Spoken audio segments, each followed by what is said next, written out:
Hallo Freunde! Inmitten des Wirbels der Aktivität lag eine kleine Katzenfigur auf dem kalten, harten Bürgersteig, unbemerkt, ihr dünner Körper dehnte sich ungeschickt aus und zitterte bei jedem oberflächlichen Seufzer. Ihr Fell, das einst glatt und glänzend war, wurde verworren und stumpf. Sie war leise, das Geräusch war im Lärm der Straßen kaum zu hören. Ihre goldenen Augen, die vor Angst ausgestreckt waren, wurden verzweifelt auf jeden Passanten geworfen. Aber sie haben nicht aufgehört. Niemand verlangsamte den Lauf. Die Uhr wurde zu Tagen. Tagsüber brannte gnadenlos die Sonne, und die nächtliche Kälte sickerte in ihren zerbrechlichen Körper ein. Ihr Miauen wurde schwächer und heiser durch Hilferufe, die nie kamen. Es schien unsichtbar zu werden, ein Schatten, der von der Welt vergessen wurde. Dann, eines Abends, als die Lichter in der Stadt zu flackern begannen, hielten ein paar Schritte neben ihr an. Die junge Frau hockte sich in die Hocke, ihre Angst spiegelte sich in ihrem Gesicht wider. »Oh, Schatz«, flüsterte sie und streckte ihre zittrigen Hände aus. Die Katze zitterte, ihr Schrei wurde von Schmerz und Misstrauen durchbohrt. Aber die Frau hat sich nicht zurückgezogen. Sie bemerkte, dass die Hinterbeine der Katze träge sind und wahrscheinlich nicht funktionieren. Die Frau wickelte den Schal vorsichtig um eine zitternde Kreatur und drückte ihn an sich, als wäre er aus Glas. »Halt durch, Baby«, murmelte die Frau, ihre Stimme brach zusammen. »Ich werde dir helfen.« Sie lief die Straße entlang, ohne auf die neugierigen Blicke des Betrachters zu achten, bis sie eine kleine Tierklinik erreichte. Der diensthabende Tierarzt, ein älterer Mann mit freundlichen Augen, sah die Katze an und eilte zur Aktion. Die Katze, die die Frau jetzt Schnurrbart genannt hat, befand sich in einem kritischen Zustand. Röntgenbilder bestätigten, dass ihre Wirbelsäule beschädigt war. Der Tierarzt seufzte, sein Gesicht war dunkel geworden. »Sie war schon seit Tagen so«, sagte er.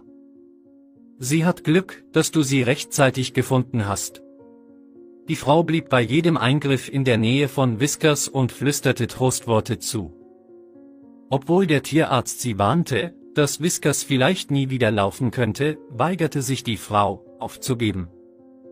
Es sind Wochen vergangen. Der Schnurrbart begann zu heilen, ihr Vertrauen in die Menschen kehrte allmählich zurück. Die Frau, die jetzt ihr engagiertes Sorgerecht ist, schenkte ihr einen maßgeschneiderten Rollstuhl.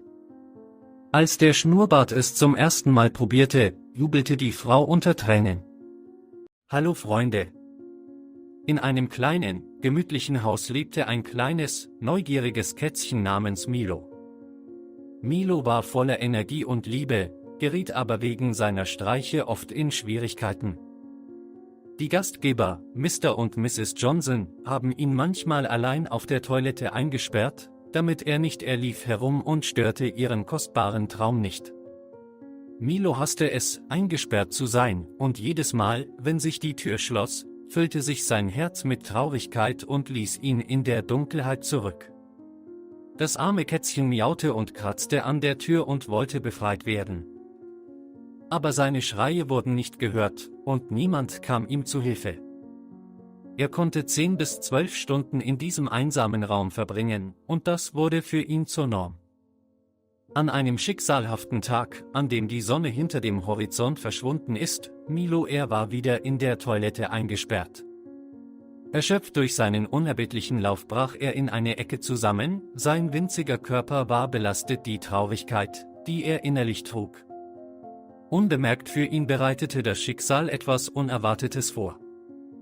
Als Milo dort lag und sich allein verlor, fiel er versehentlich in ein beckengefülltes Becken rauchendes Wasser. Das heiße Bad verschlang es schnell und das kleine Kätzchen begann zu sinken. Seine Pfoten zuckten schwach, als er um den Atem kämpfte, seine Augen wurden vor Bewusstlosigkeit schwer.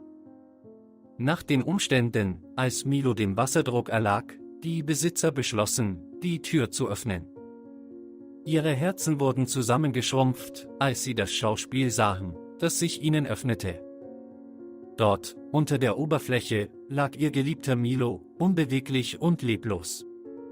In Panik zogen sie schnell aus und zogen das atemlose Kätzchen aus dem Wasser. Verzweiflung nährte ihre Handlungen, als sie verzweifelt versuchten, sie wieder zu beleben. Zitternd mit ihren Händen und ihrem wütenden Herz schüttelten sie sanft seine kleine Brust und beteten um ein Wunder. Die Zeit schien endlos zu dauern, aber dann brach wie ein kleines Wunder ein leises Seufzen aus Milos Mund aus. Sein winziger Körper zitterte und schob Wasser aus seinen Lungen und er öffnete seine Augen, fassungslos und verwirrt. Besitzer freuten sich, Tränen der Erleichterung flossen über ihre Gesichter, während sie Milo in ihren Armen herumfummelten. Seit diesem Tag hat sich alles geändert. Die Besitzer erkannten ihren Fehler und schworen Milo niemals wieder auf der Toilette einsperren. Sie erkannten die Bedeutung seiner Freiheit und Kameradschaft. Milo wiederum vergab ihnen, seine Unschuld strahlte in seinem leichtgläubigen Blick. Hallo Freunde! An einem kalten Herbstabend wanderte ein obdachloses Kätzchen durch die Straßen von Brooklyn, New York, einsam und einsam. Er hatte Schwierigkeiten, Nahrung zu finden, seine kleinen Pfoten waren abgenutzt und müde von der endlosen Suche. Die Bewohner des Viertels haben das gestreifte Kätzchen schon lange bemerkt, sein Fell wurde verwechselt und von den Prüfungen des Straßenlebens verschmutzt. Eines Tages hörte eine junge Frau namens Giselle von der Katze und beschloss, sie zu finden. Bewaffnet mit Entschlossenheit machte sie sich auf den Weg, nach ihm zu suchen. Als Giselle an den Ort kam, an dem sie die Katze gesehen hatte, dauerte es nicht lange, bis sie bemerkte. Der Pflaum lag, wie man ihn nannte, zusammengerollt an der Wand eines heruntergekommenen Gebäudes. Seine Ohren waren wachsam, als er die Schritte hörte, die sich näherten, und als er Giselle sah, leuchteten seine smaragdgrünen Augen mit Hoffnung auf. Mit einem sanften Schnurren begrüßte er sie, als wären sie für immer Freunde gewesen. Giselle griff nach einer freundlichen Katze, um sie zu streicheln, und er steckte sanft die Nase in ihre Hand. Sie brachte etwas zu essen mit, und als sie ihre Muschi anbot, aß er gierig. Giselle war klar, dass diese süße und leichtgläubige Katze viel mehr verdient als die harten Straßen von Brooklyn. Am nächsten Tag kehrte Giselle mit einem Käfig und Essen an den gleichen Ort zurück und beschloss, den Fluffy aus seinem obdachlosen Leben zu retten. Aber als sie ankam, war das gestreifte Kätzchen nirgendwo.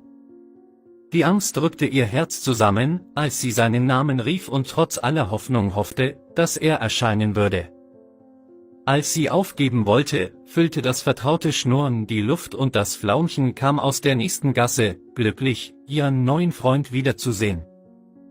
Giselle pflanzte ihn vorsichtig in einen Käfig und wusste, dass dies der erste Schritt zu einem besseren Leben für einen Katzenfreund war, um den sie sich so sehr gekümmert hatte. Sie fanden heraus, dass der Fluffy Flöhe hatte, die umgehend geheilt wurden, ansonsten war er eine vollkommen gesunde Katze. Es wurde kastriert, damit es nicht zur Überbevölkerung von Obdachlosen auf den Straßen der Stadt beiträgt. Es blieb ein Rätsel, wie er obdachlos wurde, aber eines war klar, der Fluffy war jetzt sicher, warm und auf dem Weg zu einem besseren Leben, gerade im harten Winter. Experten schätzten das Alter des Pelzes auf etwa 6 Jahre und gaben ihm den liebevollen Spitznamen Klumpfuß.